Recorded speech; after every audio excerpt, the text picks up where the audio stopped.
गोपीचंद पडळकर यांच्या विरुद्ध FIR दाखल करा। होय, बरोबर ऐकलंय।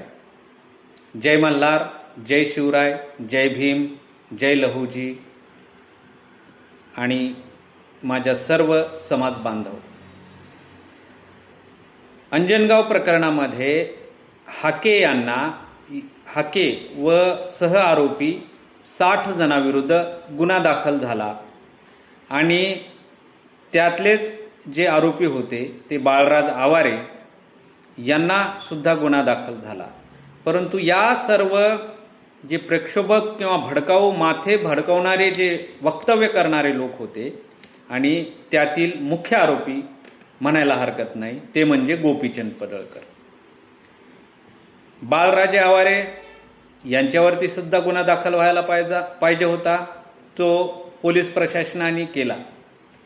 हाके जे स्वतःला नेता मानतात आणि जे धनगर समाजाचे नेते म्हणून स्वतःला मिरवतात त्या हाकेंविरोधात आणि त्यांच्यासह 60 आरोपींविरोधात FIR दाखल झाली। शासकीय कामामध्ये अडथळा व इतर कलमांसह त्याच्यावरती FIR दाखल झाली।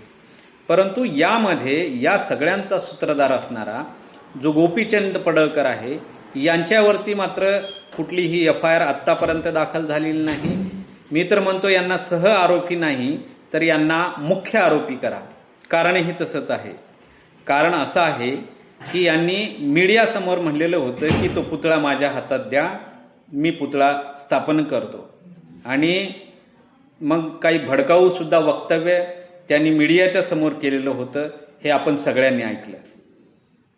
या भडकाऊ जे बोलणाऱ्या पडळकरांना कायदा वेगळा आहे का?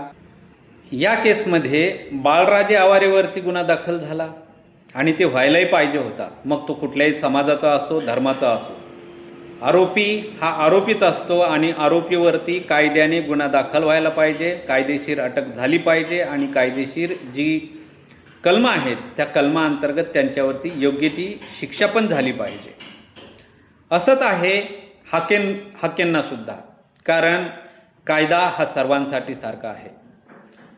शासकीय कामामध्ये अडथळा आणला आणि यांच्या विरुद्ध FIR दाखल करण्यात आला आणि नुसता FIR दाखल करून पुरेसं नाही तर यामध्ये हाकेला अटक झाली पाहिजे आणि त्यांच्यासह जे 60 आरोपी आहेत त्यांना सुद्धा अटक झाली पाहिजे। आणि याचा मुख्य सूत्रधार गोपीचंद पडळकर यांनी समाजामध्ये तेढ निर्माण करण्याचा प्रयत्न केला, भडकाऊ भाषण केला, तेही मीडियासमोर। भडकाऊ वक्तव्य करणाऱ्यांवर आत्तापर्यंत मीडियासमोर बोलून सुद्धा कारवाई का झाली नाही? मग त्यांना कायदा वेगळा आहे का? विद्यमान आमदार आहेत म्हणून भारतीय जनता पार्टी त्यांना पाठीशी घालती का? मग असे भडकाऊ वक्तव्य करतात त्यांना तुम्ही पाठीशी घालता का? हेच का तुमचं न्याय देणारं सरकार? हेच का तुमचं गतिमान सरकार? माननीय गृहमंत्र्यांना सुद्धा विनंती आहे की या गोपीचंद पडळकर जे हरामखोर आहे त्याच्यावरती FIR दाखल झालाच पाहिजे, ही आमची मागणी आहे। आणि मग तो कुठल्याही समाजाचा असो, कुठल्याही धर्माचा असो, कायदा सर्वांसाठी सारखा आहे। आरोपी म्हणजे आरोपीच असतो, मग त्याला धर्म, जात, पंथ काहीच नसतं। आरोपी सर्व धर्माचा, त्याच्यावरती क्रिमिनल जो आहे कुठल्याही धर्माचा, समाजाचा किंवा पंथाचा धब्बा नसतो।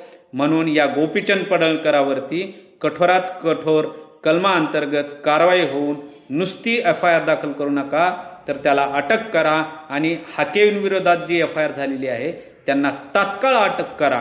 कारण नुसती FIR करून फायदा नाही, तर शासकीय कामात अडथळा आणल्यामुळं अशा प्रकारचं कुणी येईल आणि उद्या शासकीय कामामध्ये अडथळा आला आणि मग कोणीही शासकीय कर्मचाऱ्यावरती दबाव टाकण्याचा प्रयत्न करेल, अशा प्रकारचं झालं नाही पाहिजे। तो आरोपी आहे तर आरोप्यासारखं वर्तन द्या, त्यांना कुठलंही स्पेशल ट्रीट देऊ नका, त्यांना कायद्याची भाषा शिकवा, हे आमचं सगळ्यांना म्हणणं आहे। आणि पुन्हा एकदा सांगतो माननीय गृहमंत्र्यांना की या गोपीचंद पडळकरांविरुद्ध कायदेशीर FIR दाखल झालीच पाहिजे, ही आमची मागणी आहे। धन्यवाद।